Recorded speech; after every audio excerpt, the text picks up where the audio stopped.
करेंगे।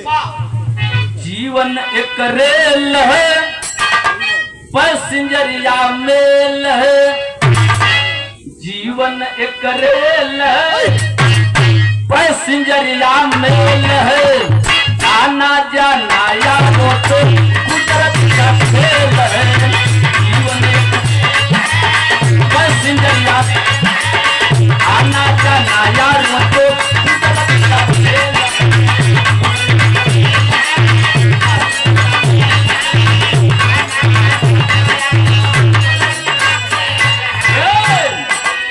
जीवन एक रेल है, पैसेंजर या मेल है।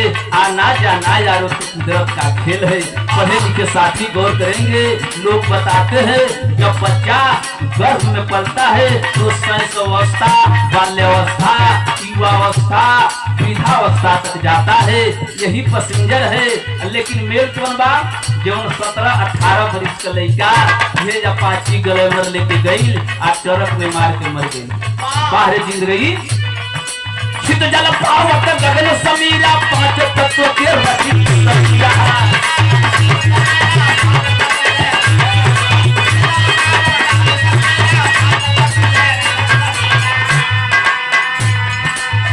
माया एक जेल है, माया एक जेल है। कैसा झमेल है या न जाना यारो तो कुदरत का खेल है। जीवन एक पैसेंजर या आना जाना यार वो तो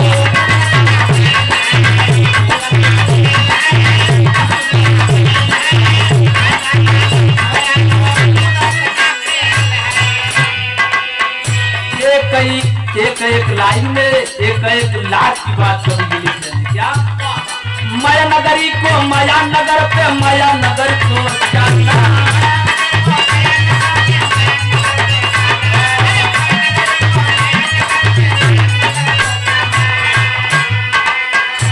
गौर करेंगे माया नगरी से माया नगर पे माया नगर को जाना।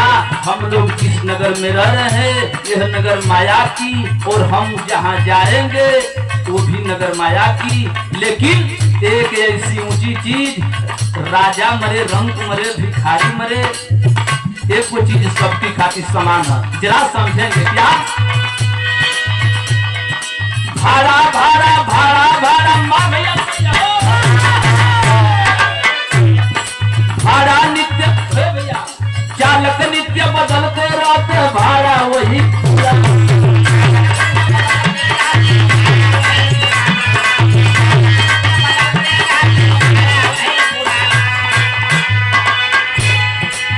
और पुनः सम्मान किए आप आदरणीय डॉक्टर साहब, परम श्रद्धेय परम पूजनीय डॉक्टर साहब की तरफ से दोबारा सम्मान रहा। मुझसे प्रणाम करता हूँ। सरकार का कामना पाऊँ।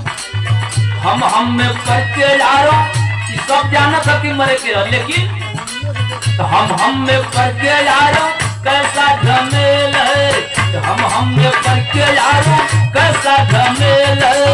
या ना जाना यार तो